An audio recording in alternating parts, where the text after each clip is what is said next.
Assalamualaikum warahmatullahi wabarakatuh. Selamat pagi untuk kalian semua anak-anak.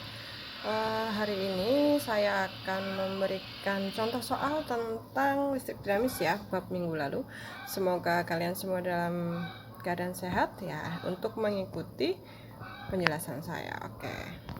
Oke, kita lihat untuk contoh soal yang pertama, yaitu dalam sebuah kawat terdapat aliran arus listrik sebesar 6 ampere dan beda potensial 18 volt di setiap ujungnya. Hitunglah muatan setiap menit yang mengalir pada kawat. Ya, di dalam materi yang kamu miliki, yang di materi paling atas, ada hubungan antara kuat arus, muatan listrik, dan waktu ya.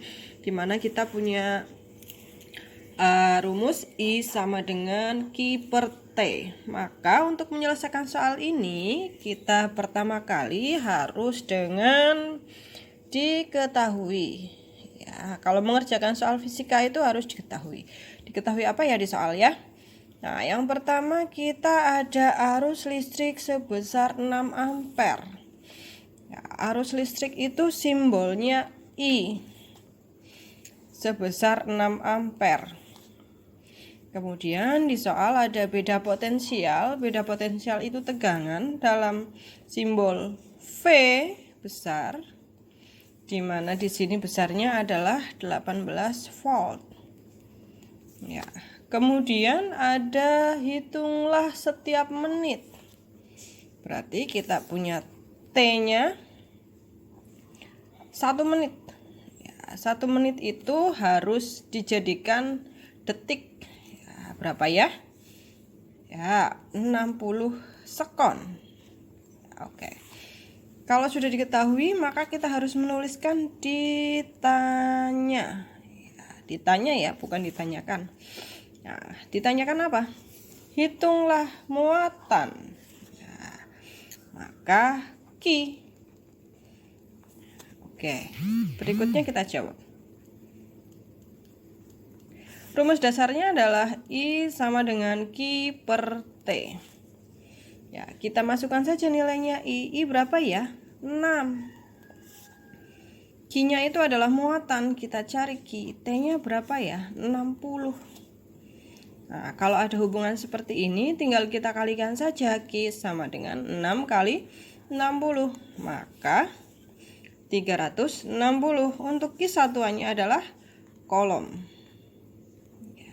Kalian bisa menuliskan kolom. Kalau menuliskan kolom, C-nya kecil, boleh juga disingkat 360C dengan C-nya besar. Oke.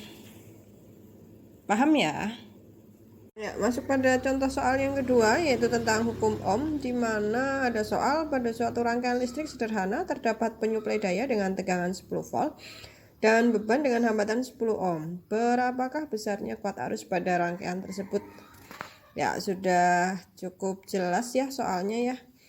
Nah, pada hukum Ohm itu kita punya hubungan antara tegangan, arus, dan hambatan. Ya, V sama dengan I kali R. Ini adalah tegangan ya.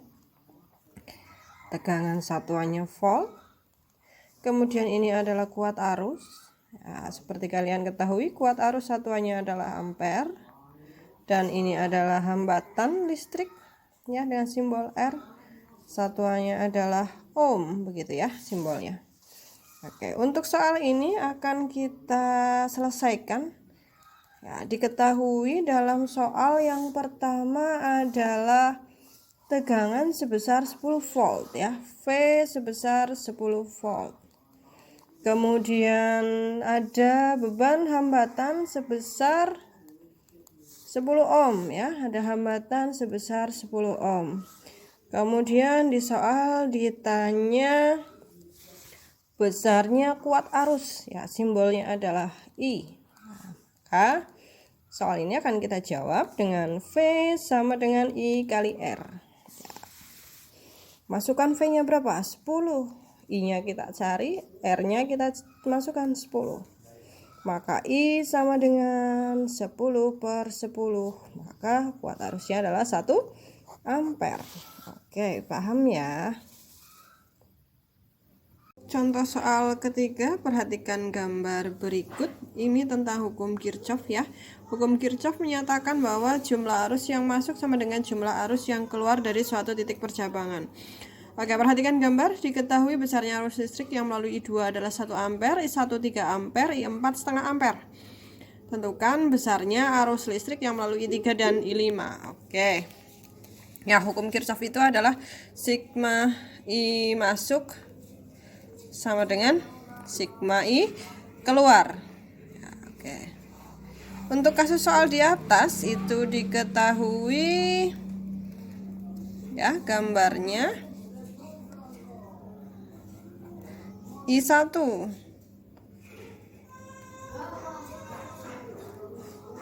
3 ampere, I2 nya 1 ampere, I3 belum diketahui, I4 nya setengah ampere, kemudian I5 nya belum diketahui. Oke. Kemudian pada soal ditanya I3 dan I5, I3 dan I5 ya. Bagaimana cara kita menyelesaikannya? Akan kita selesaikan satu persatu ya. Kita lihat dulu untuk I3. I3 itu ada di sini. Maka akan kita lihat, misalkan ini gambar kita beri titik cabang A. Nah, maka jumlah arus yang masuk titik cabang A sama dengan jumlah arus yang keluar dari titik cabang A. Yang masuk itu adalah I1. Yang keluar I2, I3, dan I4. I2, I3, dan I4. Nah, sekarang kita masukkan I1 tadi diketahui 3 ampere, kemudian I2 1 ampere, I3 ditanyakan, dan I4 nya setengah. Ya, maka 3 sama dengan 1,5 plus I3 ya. Maka I3 bisa kita cari dengan 3 min 1,5. Jadi 1,5 ampere I3 nya. Oke. Untuk I5 sekarang, perhatikan I5, kita perhatikan titik cabang B. Nah, yang masuk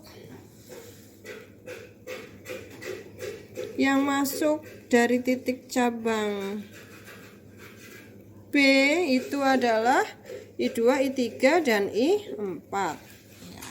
Kita masukkan I2, I3, dan I4 sama dengan I5 yang keluar dari titik cabang tadi ya kan.